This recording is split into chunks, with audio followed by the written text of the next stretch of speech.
The problem we have is right now in Sacramento, 46% of 11th graders are feeling completely hopeless, right? And COVID impacted that greatly. But that's a horrible statistic, and that's higher than on a national level. It's about 35%. So what does that lead to? Drug use, depression, violence, disconnected from your community, your family. That leads to all of those issues.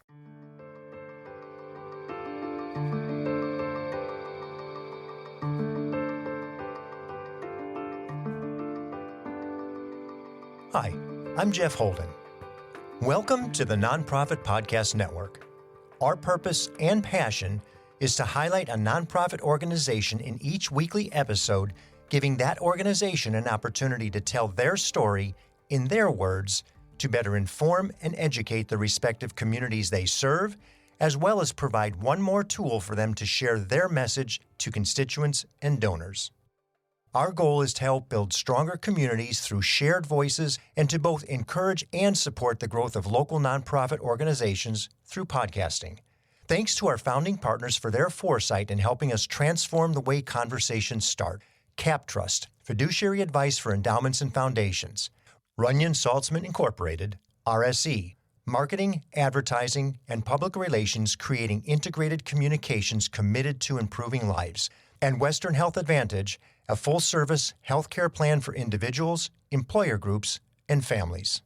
Just as CapTrust, Runyon Saltzman, and Western Health saw value in supporting our program as founding sponsors, we're now able to offer another exclusive opportunity to reach the valuable audience we speak to. If you'd like to become a partner with us, please reach out and email me, jeff@hearmenowstudio.com, so I can share this new opportunity to become a valued sponsor of the program.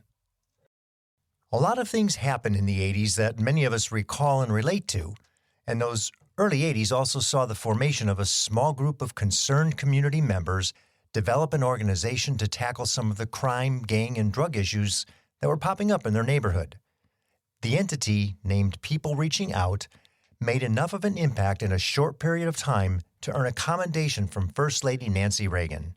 Today, over 40 years later, the name has changed, the programs have grown exponentially, and the budget is much bigger, but the mission remains the same.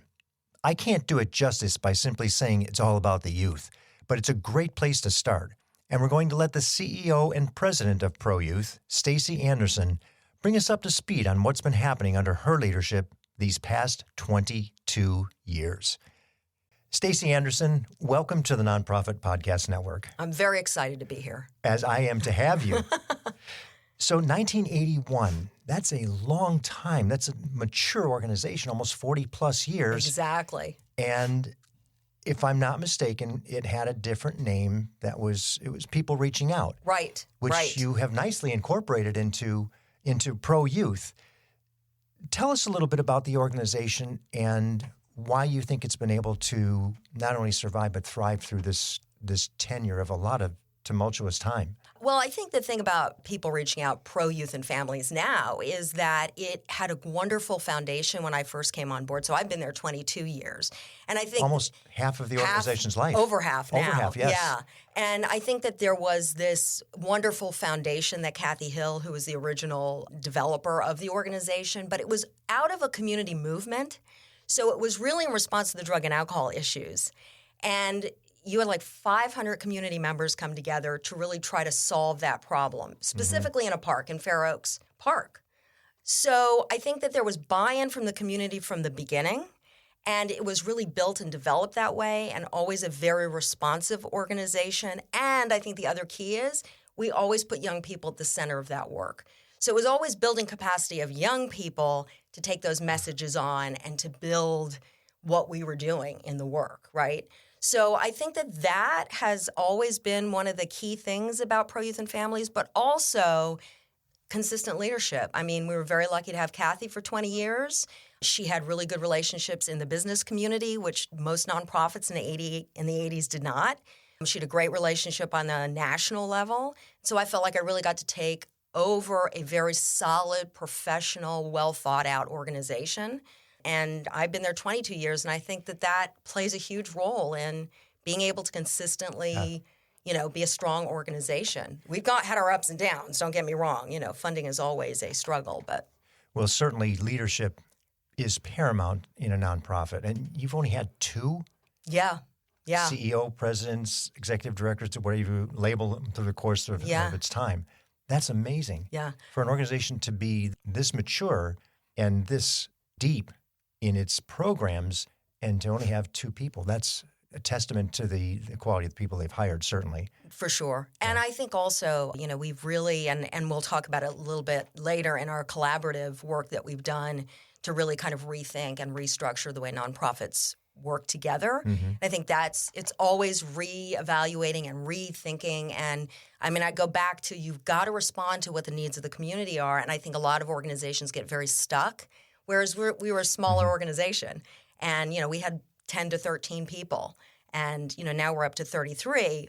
But a lot of that was that we could be flexible quickly and really respond fast. And I think so many organizations get caught in all the system stuff that they have to do and the approvals where I'm like, yeah, that's a great idea. Let's go, right? Because you've been there, done that. Exactly. Yep. And I know how to work with the systems that exist, and we are pretty good about getting federal funding and state funding and those sort of things. And we'll touch on that too. We will. In terms of the organization itself, you say it started as a substance use disorder for youth. Really prevention. Mm-hmm. Okay. And where is it today? Where has it grown in terms of its scope of service? Because I know you've got multiple programs. Well, what I want to say about in that space, it was always work where we were out in the schools working with young people to do drug and alcohol prevention messaging to their peers, right? That always existed at lots of different school sites.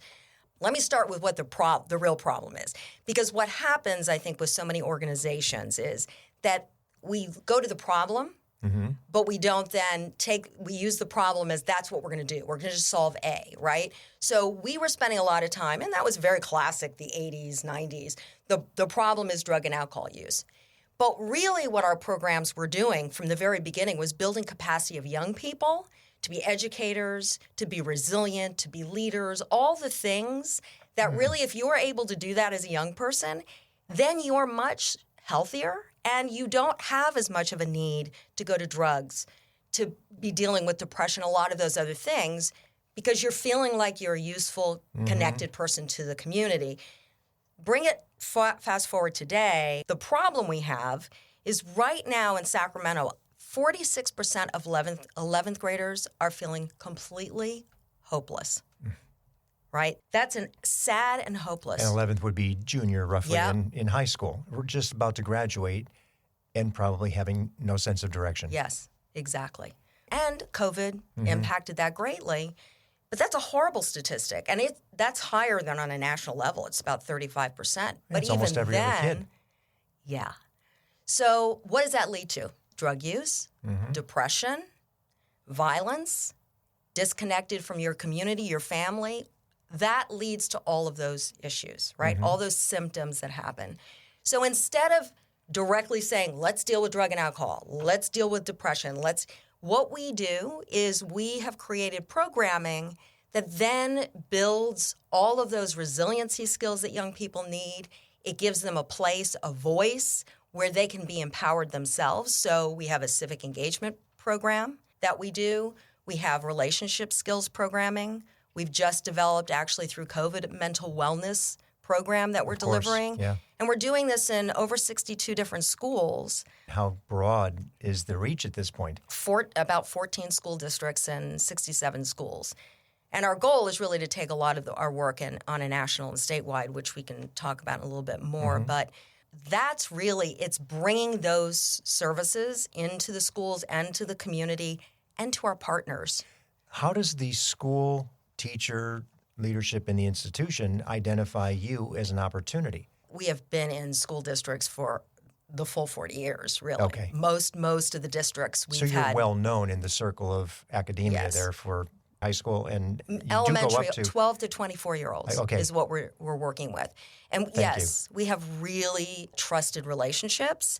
But what has been interesting in the last 4 years, or I would say 3 years, is really, and a lot of it related to COVID as well, is for a long time we were in the after-school space. That was the only place we were allowed to go. We weren't allowed to mess with academics, which we kept on saying, social and emotional health is going to get you a lot further. It's in the classroom. Help us. Yeah, you can't learn history if you're struggling with these other things, right? Yeah.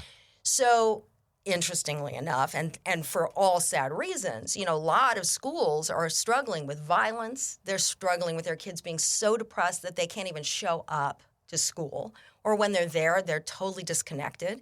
So they've opened up classes. So we have principals now and lead people, administrators on these school campuses that are pleading with us to come in and use the school day to deliver these programs. Our relationship skills program is just pretty mind-blowing because young people come out of that and they're like, wow, I've been in an unhealthy relationship for a long time.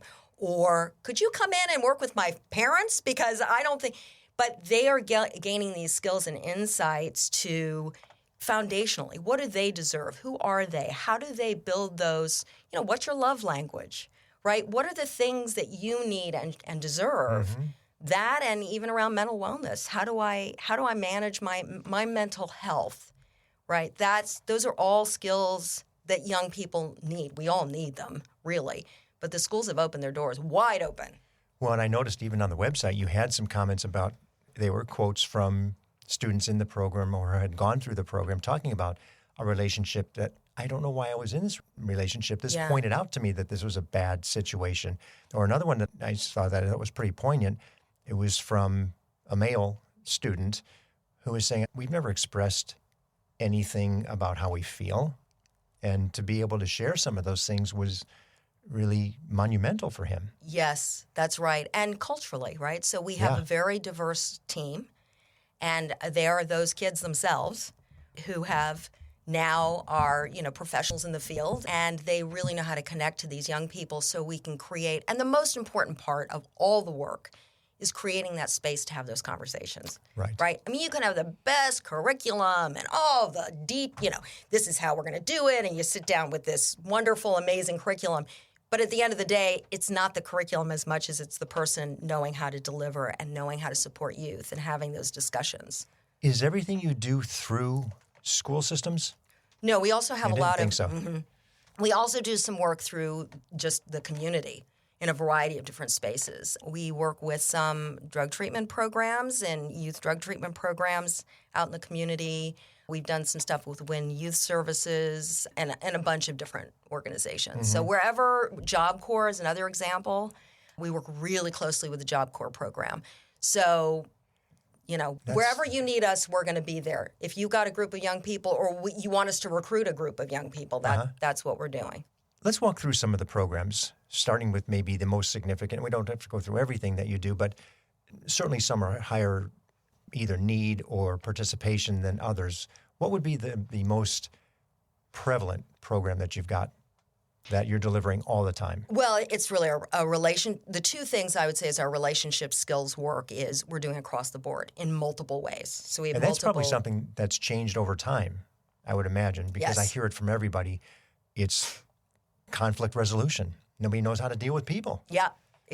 Absolutely. Yes, definitely. A lot of it is, I think the foundation of all of our work is for youth to become familiar with who they are and what their goals are, right? And acknowledging what their needs are, how to just self-regulate their emotions. I mean, there's a lot of that need that everybody, I talk about young people, but it's not any different. I'm smiling at that. Right? I was just about to say, it's not just youth. No, exactly. I think that those programs, and then really the Mind 16 is a curriculum that we developed during COVID. 1 in 6 young people struggle with mental health. 1 in 6? 1 in 6. Mm-hmm. Wow. So during COVID, we had people other community partners come to us and go, you're in that youth development space. We put youth at the center of everything that we do. We know how to work with young people. They were like, we need a foundational mental wellness curriculum, not a mental health, it is health. Sure. So we worked with the community and built out a program, a curriculum that we just put together and then started delivering it. We worked Sac City Unified School District. We served over 300 young people with the program. And it is an incredible for young people. They just feel like they gain all these tools that they know how to meditate now. They know when they're feeling stressed, what are the tools that they need to be able to de-stress themselves. There's a lot of, like, they know if somebody's in trouble, they know where to go. They know how to direct someone or themselves to the resources that are available. So the difference between... So much better. Oh, it's incredible. I mean, so I think, and we're also, the other goal of that curriculum is to build them as advocates. So when a young person leaves that curriculum, they're done with that program, they should be able to go out, and they do feel comfortable going out and talking to friends about services and resources. They feel way more comfortable. I mean, the stats are really high in terms of the difference in just feeling like they have some control over them for themselves, but also that they can be resourceful to other people in their communities. Many of them do additional projects around advocating for mental health and wellness. And this is the other thing that we're doing with a number of other community partners, which we can talk a little bit more in our collaboration bucket. But yeah, those two. And then really at the foundation, a lot of foundational stuff that we're doing is around civic engagement. Glad you brought, because I wasn't sure what the hierarchy looked like. I can't really say. And to me, that is so important because people have got to get involved. Yes. They have to get involved. And to see that you're actually engaging them. Tell me a little bit about that program. Well, I mean, if we look at democracy, right, which we don't really want to, but we do, we have a crisis. Yes. And I think that young people don't feel like they can be at the table. I think a lot of people don't. But we have been doing civic engagement. I'll use City of Rancho Cordova. We've been working with them for over 8 years running their youth civic engagement program, where we're very involved with city council there. And the young people learn how to participate in that process during the summer. Well, all year long, they also will put together, the city will say, okay, we have this issue around lighting. And the young people will actually put together a proposal. That's what they do at the end of their graduation in the summer. They all put together proposals around things that either the city has acknowledged they need support on, or they themselves have said, one of the things is they had a youth center that they were building in the city of Rancho, and they're great. They were wonderful partners. But they were building this civic center.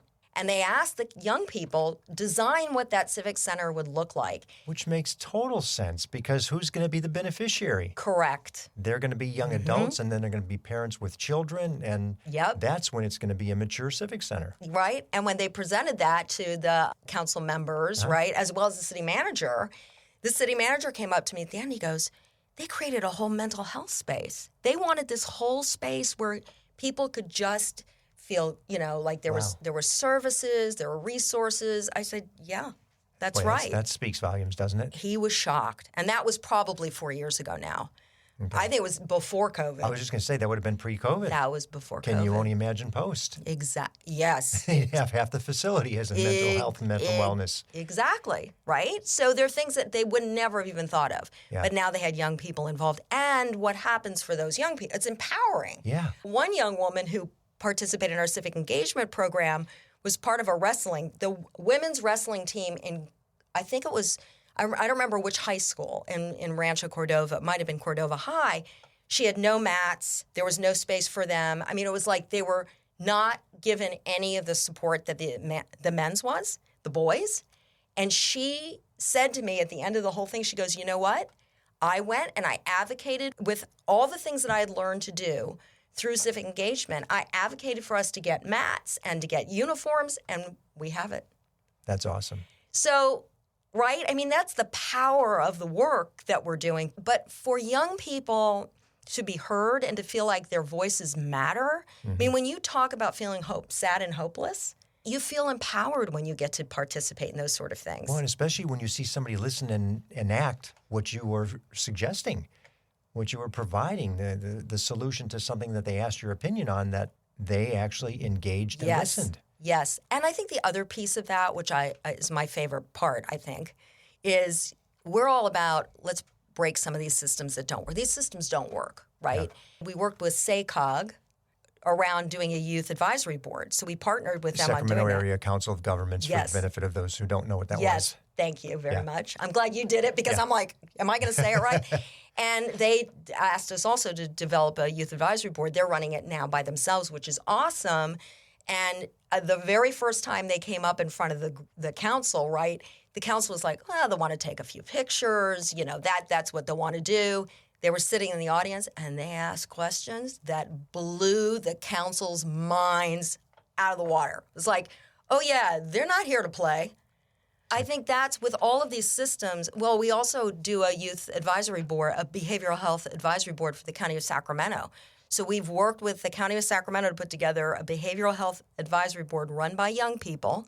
With all the advisory board, they have to play the same frustrating roles, you know, the rules and regulations, the Brown Act and all that stuff. Yes. But they are being asked to come to the table and talk about the systems that the county puts together, and, you know, they really want their input.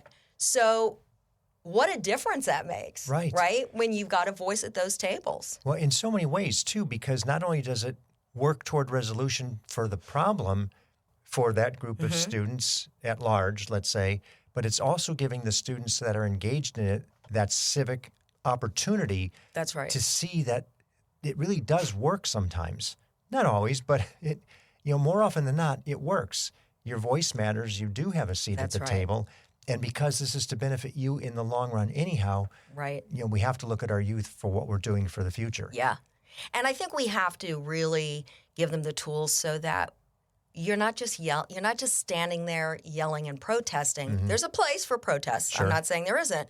But you understand, if I talk to so-and-so and if I look at what are the return on investment for both ends, right? The earlier that we can teach young people how to negotiate that, the more how much better we are, right? And when is it time to blow up that system? There are times. Yeah. Not physically. Yeah. We don't want that. But, you know, I think that makes them just so powerful. It amazes me the opportunities that this program is providing for so many students. And you're not just in underserved communities. You're general population. You're everywhere, inclusive of, you know, underserved. But I was looking at a wheel I think you had up there in terms of the distribution of the programs, and it was every ethnicity. Oh, yeah. You know, everybody was represented, and it didn't have this high density in one particular category, which was really neat to see. Yeah. And I would imagine at some point they come together too, whether you're from, you know, Folsom into Elk Grove or, you know, Sac City to somewhere North County. Right. Yeah. Well, a lot through our civic engagement program also allows people to apply on a larger scale so we can do more county-wide work, right? So, I mean, it builds off of each other. So a lot of times young people also who are in our programs on school sites then move into the role of civic, wanting to do more of the civic engagement pieces. So, and some of those young people are actually on our youth advisory board as well. Which I really like, too, because now you've got once you've had the exposure, you get a taste of what it's like, and you just want to continue, and other friends will see you engaged. And even though that friendship circle may not all want to be doing the same thing, at least they see that there's something productive coming from it, as opposed to, you know, a different route that you could go just as easily. Yep. And there's a confidence that gets built, and we've got, you know, great universities here and great colleges. So it just feeds all the way through. Yeah. And you said, so 12 to 24, 24 would be the high end, that'd be the college graduate, somebody on the outside of their education.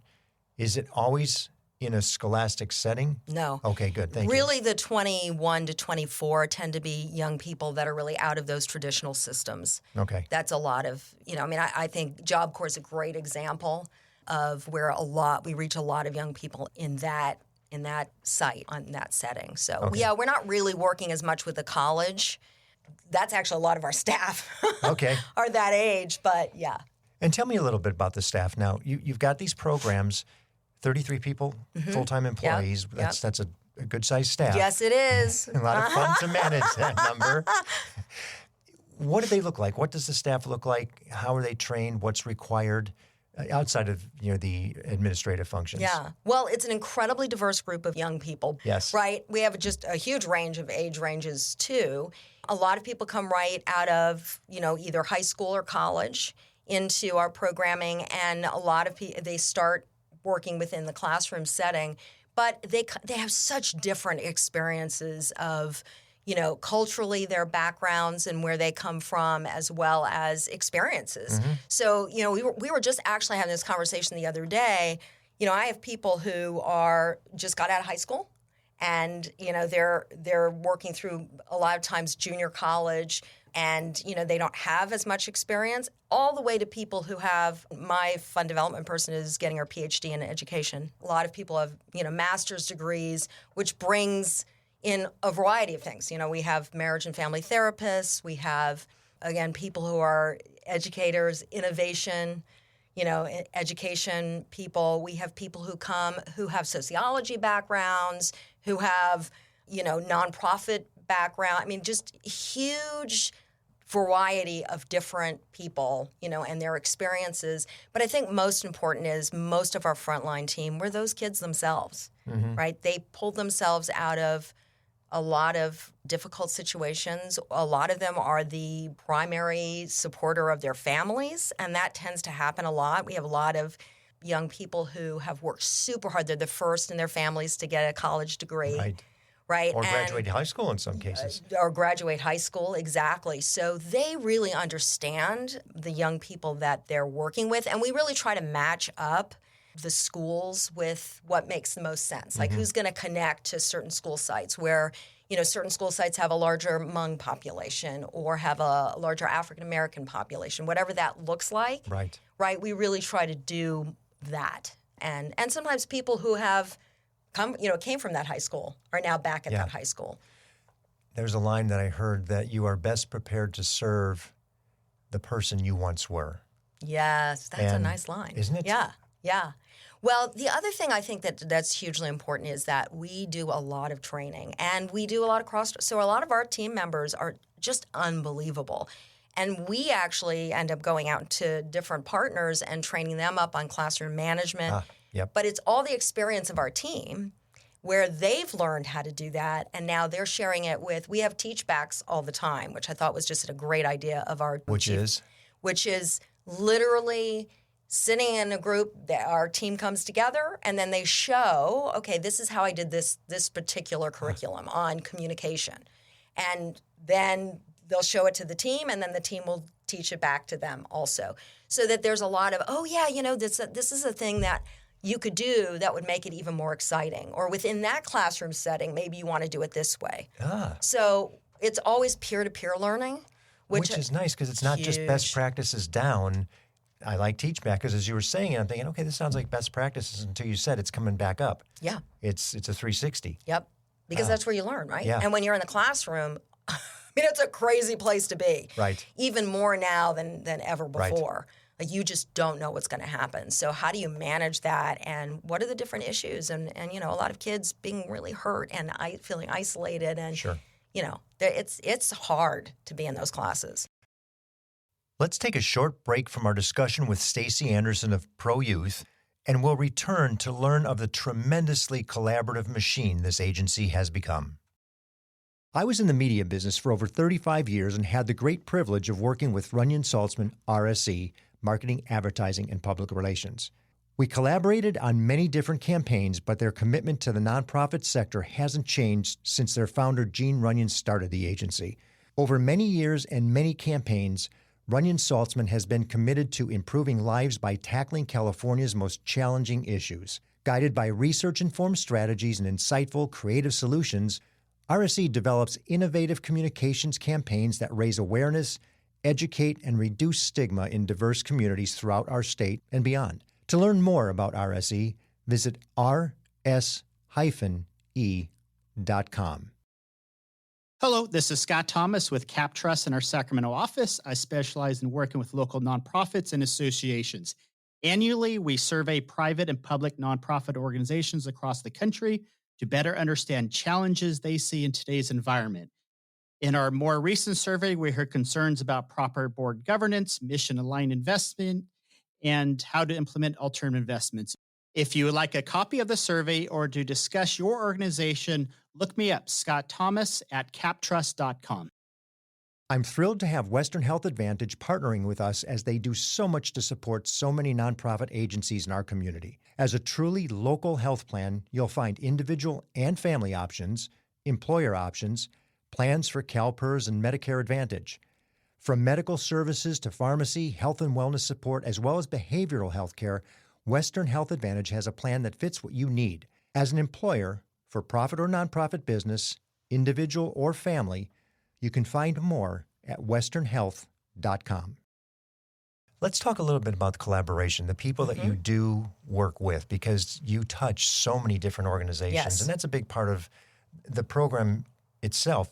We are trying to connect people, too, where somebody maybe didn't know that there was an organization that is almost in the same space or could be really supportive to their cause if they knew. Who do you work with predominantly, and then just the scope of connectivity? The story goes, because there is a story related to. So the other bucket is the collaboration, which is the Youth and Family Collective, which started about 8 years ago. And really that was the idea. So at the center of everything we do is putting young people first. One organization can only serve so many kids. Right. You know, we serve about 3,000. That's a lot of kids. And that's increased over the years that we've grown. My constant frustration was that we were all fighting over money that didn't exist. In the youth space, there isn't very much money, right? And so I really was tired of the fighting, and we were so busy chasing small dollars that we weren't going to have a large impact. And young people, this was before COVID. So I just started bringing people together in the community, lots of different nonprofit organizations that Big Brothers Big Sisters, Reading Partners, you know, LGBTQ Center, and we just started talking about how do we do business differently? And we're all just going to get naked, right? And we're going to share what our fears are, what our thoughts are, who our partners are. How do we redo this space? And through that, it was about 3 years of just kind of what are we going to be and how do we do this? And organically, once COVID hit, I had really been working also with corporations and government entities, specifically the city of Sacramento. I'd had somebody on coming to those meetings. COVID hit, and now all of a sudden we had, you know, a lot of money through ARPA, so funding, right, CARES Act dollars, and a desperate need to get money out into the community.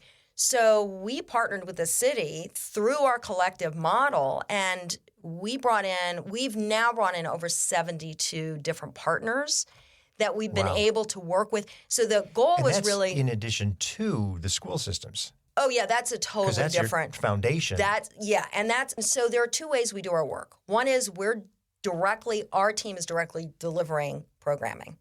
The second is through the collective, right, which is bringing in bigger dollars and then pushing money out to smaller organizations that really are trusted in those communities. And saving them the trouble of all the grant writing and all the presentation, stuff they can't do. Documentation that they can't do, right? Yep. Because you can do one or the other, but you can't do both. And in that process, we've been able to help support build in real, I hate the word capacity building because, you know, everybody tries to do it, but it's not going to happen. And now it's a phrase, right? But we've been able to really teach them how to do data input. We've given them the tools to be able to do that. So they walk away from a project that's a collective project. So collectively, during the summer in 2020 or 2021, we were able to serve 900 young people in 3 months, get out $1.2 million, right, with this wonderful service learning project that was 20 hours of learning a different curriculum around different topic areas and 20 hours of giving back to your community. And those young people earned $500 each. So they actually got something. They got money for it. Boy, yes. That'd be a talk concept amongst peers. And next year we got to do this again if it's funded. Yeah. Well, and we've been able to, through multiple funding sources, we've been able to continue doing those projects where we're training young people up on different topics. But it's a collective. It's our thing is, how do we take a project like that and work with community partners that are trusted? So now we're reaching way more youth together, and we're building the capacity of these smaller organizations to where they want to be built. Right. Many of them are volunteer-based, and they don't want to be anything more than that. Right. But they're working with a group of youth that nobody else can work with. Nobody else, they don't trust anyone else. So that has been, and also the other thing that's happened for a lot of those organizations is they have data now. They can go out and do fundraising. I was just going to say they're learning from the experience of everybody's input with the collective. Yep, exactly. And now imagine that even you can probably have subsets of the collective that can get together for particular situations where it may be a more niche service that they're providing. Yep. It's a model that we have designed that has amazing tools that we really want to take out into other communities because that's really where it's at. If we can work together, I mean, we have brought in over $6 million 4 years. We've pushed that out to the community. Is that for the collective? That's just the collective. That's amazing. Mm-hmm. Well, that's and you 62 or 72, did you say? 72 72, nonprofits. That's what I thought. Yeah. And growing. I mean, in terms of the organization. So 100's not that far away. No. In the scheme of things, because they don't come in dribbles and ones and twos. They come in once one shares, you probably get 3, 4, or 5 in a particular area. Yep. And in the projects that we're doing, they apply. We make it a very simple application process, and we're really supportive of wanting to make it as easy as possible so that they can, actually deliver the work out to their youth. Yeah. So, we've just had great results around that. That's wonderful. Yeah. That may be, and you had that number right off the top of your head, the fact that you're aware of that, a lot of the organizations we speak with, they rely on other organizations as well, but nothing to the extent of that. Short of an impact foundry that's servicing as a resource center. I mean, you are very similar. And I think there's another collective for foster children, the Alliance up in Placer County, something like that, where they do the same thing, but they save all that administrative grief that so many organizations have to deal with. Yeah. Well, and it just has gotten worse. I mean, it's super. I mean, most of our funding is federal, and I'm not even complaining about the federal. It's more of the local, our next question. State, and all of those. State agencies, county agencies. I mean, the backup. Even the districts now, the backup documentation, the percent of overhead that they, you can only do 10% indirect if you work with the state. Now there's some things that California Association of Nonprofits is trying to push, but that's insane. So we're being asked to do a lot of things that a business would do, but they don't treat us like a business. No business would take a 10% indirect. Now, we filed for a federal indirect rate. Now we have 21%. But that's, to manage any of these projects is super complicated. Yeah.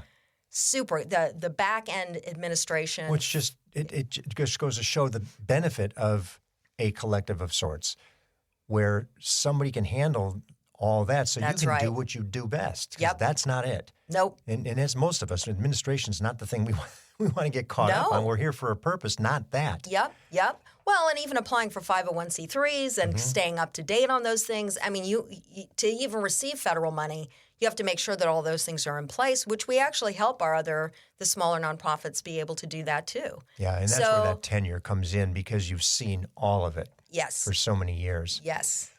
Let's talk about the funding. How are you funded? And you're a reasonably sized organization, somewhere in $5 million range? We are now over $5 million. Congratulations. Yes, thank you. Well, that's good and bad. No, it's amazing. We went from more is better, I'm sure. More, yeah, it's good. Well, you can build out a team that way. Yeah. And I think that the organizations, when you're like, before we were about an $800,000 organization, you have about 13 people. You never have then what you need for your communications, which you need for your marketing. You never have fund development. And, there are multiple strategies around fund development.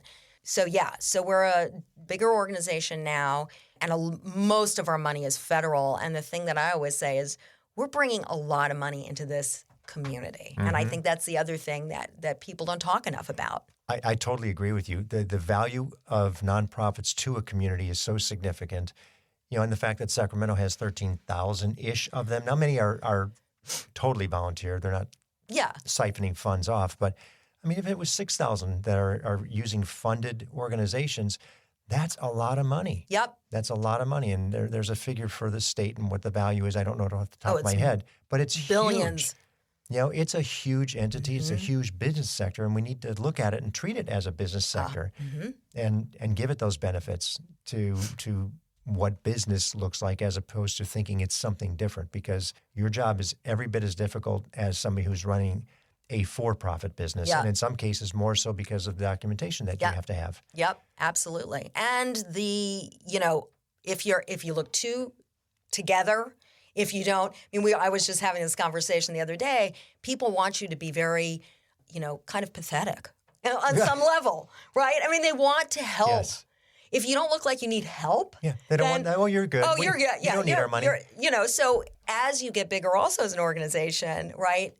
Well, why would I donate to that? You seem to, but I think the bigger conversation is really around the unrestricted money, which is everybody that's the magic, right? But I think that the worlds between unrestricted dollars and the nonprofit world is horrible, right? And I think the unrestricted, those dollars are really hidden, and they're not. You have to dig, and really have whole different relationships to be able to get to the money, to connect those two entities. Do you find that the local donations tend to be more flexible, more unrestricted? Obviously, because your federal stuff, it's going to have criteria around it. No, a lot of the local funding is, some is great. We have some really, I have to say, we have a magnificent partnership with Sutter. Kaiser has always been really, really supportive also in the work that we're doing. So, I think that there are some foundations too, and that is Sutter Foundation. So I feel like they give us, there's still, Sutter's and Kaiser are really focused on our Mind 16 programming, and they're really great to work with. But, we have a lot of contracts in schools. We have contracts with county. We have, and do those look like fee-for-service then? Yeah. They're more of a fee-for-service. Okay. Yeah, exactly. Good. Yes, yeah. But that means that you have to bill out, and they don't give you any indirect, right, a lot of times. Okay. So it's really, you're in the class, this is a dollar amount. If you're not there that day, Right. But the back end detail locally, I think on some level, federal has been, knock on wood, but has been much better only because we also can get our money. The minute we deliver the service, we can bill and get our money back into our account. When you're dealing with all these other entities, you can spend, everybody complains about this, right? Cash flow. So months and months, or people want you to start programming immediately, but you get no money. Yeah. So this is a lot of California Association Nonprofits is working really diligently at the state level to try to change some of these things and working with the government entities, but they're no joke. Let's talk about need. If money were no object, what would it look like? What would the organization look like? How different would it be? I think without money being an object, and I'm just going to say I'm going to do exactly the same thing anyway because we started the collective with no money.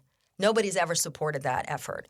So my goal as an organization is to take what we're doing, our model, statewide and national, with money, right? If it was no object, we would just do it at a faster pace.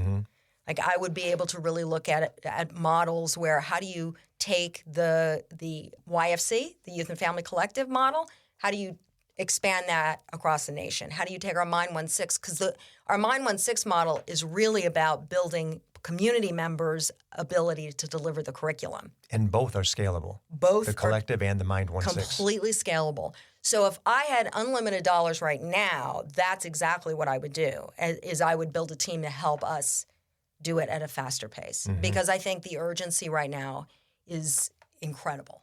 We can't even begin to meet the crisis. Have you seen interest from other communities outside of the Sacramento region? Oh, absolutely. Inquiring? Oh, yes. Our Okay. Mind 16 curriculum in particular, a lot of we're actually starting a partnership right now with Sac County Office of Ed. We work with them on a number of things, and we're going to be training up some of their peer-to-peer leaders that they have on school campuses, training them up on the curriculum, but statewide. We've had lots. And Oregon, we've partnered with NAMI Yolo County and trained up their And staff. for the benefit, NAMI is? National Association of Mental Illness, I think, is what it stands for, yeah. Okay. And they're a national organization. Yeah. So one of our big goals is to partner Girl Scouts here. We're working with them to really, how do we train up leaders and, a variety of different people, school counselors, whoever, on this curriculum. So the need is there. It's almost scary, right? Because you can see what it could be, but if it was, what the demand would look like. Yes. Yeah. And the harder part is finding people that are going to say, oh, yeah, count me in. I'm going to write this check and we're going to move this forward. But that's really, we know what that looks like. And if I had unrestricted money right now, I would just be doing that at a much faster pace. And I want people to hear that because you may get some interest as a result of this program. Yes, because I would love that. It's stuck in just Sacramento. It's in the ether. Yes, yeah. And and I always say, what's our ultimate goal? Build community capacity. We cannot, we're never going to have enough behavioral health specialists, counselor per ratio per kid. We're just not going to have that. And if you don't build the capacity of communities and young people, forget it. Right. Right? Now, back to reality. Yes. We do have funding limitations. What's the greatest need? Where do you see the greatest need for funds at this point? Yeah, really the greatest need is for us to be able to, I think, build our Mind 16 program up at a much faster pace. We're doing it, and I feel really confident about that. But that, to me, is the biggest. That's where we need our support right now. Kind of comes full circle about the mental health. 1 out of 6 students, and it probably isn't improving, especially post-COVID, as these kids realize I got a gap in here of social interaction. Yeah. And I think we can see what caused a lot of it. Yeah. But what does it look like coming out of it? Right. Well, and I'll go back to our stat. 46% feel sad and hopeless of 11th graders. I mean, that's a horrible statistic. Right. Yeah. The hopeless one is that word right there is such a striking contrast to what life should be at 11th grade. And young people come out of our program, and we measure this across. We have a really great evaluation team. 88% of young people come out of our program saying, I feel hopeful. Wonderful. You have something that I saw on the website, and it's reports. You have accountability there. Yes. Tell us a little bit about that, because not everybody shows their performance the way you do in what I saw on the site. So for 18, 19, 20, actually as long as I've been there, 22 years, Pro had started really building out what an evaluation team internally, which was, you don't find. That's very progressive. You do not find a lot of nonprofits with that. And we now have an incredible team of people who that's all they do is we collect all our data from all our programming across the board. We measure certain things with every program, same core things about feeling engaged and hopeful and all those sorts of things. So it's a lot, and we can really pull a lot of information out and tell you about our young people, the diversity of our young people, the background experiences of a lot of our young people, and then what our programs are actually doing for them. So, and that data is available to us. Like, I look at that data on a fairly regular basis. And you've been doing it long enough, you can see trending. And movement and what it looks like over time. And I'm sure it's changed considerably. Yeah. Not necessarily to our advantage. Yeah, that's for sure. Is there anything that outside of the actual dollars and cents of the organization that you see as potential challenges down the line as you look to next year or 2 years out? I think the challenge is just always trying to keep up with, a lot of the restrictions of these systems that we work with. They're getting more and more complicated. I think that's one of the challenges is having the flexibility to really do what we need to do as an organization and respond fast enough to what young people need. We're always fighting, God bless school districts, but there's so many things within those systems that make it difficult to be able to deliver programming the way we need to. I mean, I think we've done, because we have such good working relationships, I think that's gone well. But I think that's always, it's fighting through these just levels of funding restrictions and, school system restrictions. And, and I feel like people's attempt to try to fix things, a lot of times they actually make it worse. Yeah. And as money gets tight again, which it is. Right. That's where you go back into this very, the most wonderful thing about COVID was nobody knew what to do. It was like a candy shop for innovators. So it was like, oh, okay, nobody knows what to do. This is my favorite time. And we all could come together from different systems and just break down those barriers. We came up with some wonderful solutions, and then all the money, all the money's going away. And that's when people get nasty, tight with their dollars, competitive. and all of those things. So well, you had that I CARES see Act that. funding. It was like the bubble in the snake's belly. You know, it just came in and everybody Right, got a piece of it. exactly. And all of a sudden, Yes. now it's dissipating and Yes. people are lost without it. Absolutely. Yeah. It created our stomachs were bloated after that. And our expectations of, yes, it should be a few $100,000. It should be $1 million to be able to do and deliver this program. Right. And, you know, when you start to ask for money like that, now funders get mad at you. What are you thinking? I'm thinking that you really need $1.2 million to actually deliver this out to the community, right? How dare you ask for such large sums? But I think to me, that's going to be a lot of the challenge now is systems wanting to go back into what they were. But there's plenty of money, as I said that. There's plenty of money. It's just we need to change Properly the way we're distribute and, and change the way we're doing things. Yep. Yeah, and we don't want people to hear plenty of money and cease. No, there's plenty of money, but we That need we more. don't have. No, Yeah. we still need more of it. Yeah, well, there's money that we're not having access to. Yes. You know, and I think that's always the barrier, right? Yeah, and I've heard this from several organizations too. Money isn't really the issue. It is individually for the specific either program that you want to roll out or the individual entity, but the money's here. It's in many cases just misallocated. Yes, 100%. And some of it's being burned. It's just wasted. Oh, just huge amounts. Yeah. Huge amount. If somebody tells me they need to do another report on the state of young people, I could be very dangerous. And people call us all the time. Can we do a listening circle? Can we do No. The young people have told you 28 million times that the answer is not going to change, and we don't need more money doing that. But this town, because it's so policy and political, they just want to do reports. Yeah. So they throw a truckload of money into doing that instead of the actual delivering if that money went to the work. service and the provision, it would be so much better. Oh, yes, it makes me crazy. I'm glad you said that. Yep. Good. Yep. So I want to read something as we wrap up here, and especially because we were just talking about hope.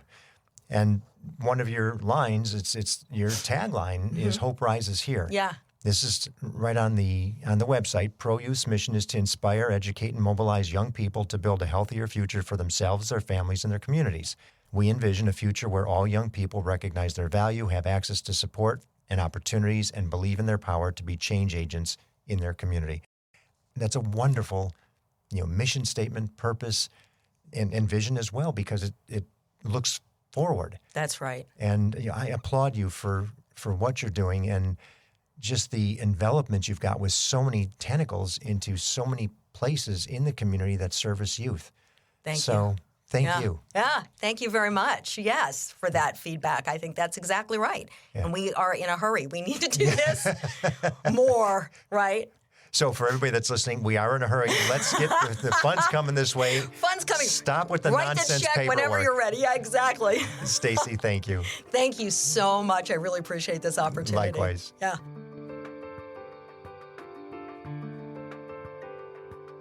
Thank you for listening to the Nonprofit Podcast Network. I hope you enjoyed the episode. If what you heard moved you, please reach out to that organization and do what you can to help. If you like and appreciate what we're doing to support local nonprofits, please give us a positive review, subscribe, and share. If you're a nonprofit with an interest in participating in an episode, you can reach me at jeff@hearmenowstudio.com. If you have a need for the services or products our sponsors offer, please reach out to them. CapTrust, fiduciary advice for endowments and foundations, Runyon Saltzman Incorporated, RSE, marketing, advertising, and public relations, creating integrated communications committed to improving lives, and Western Health Advantage, a full-service healthcare plan for individuals, employer groups, and families. The Nonprofit Podcast Network is a production of, is recorded at, and edited by Hear Me Now Studio.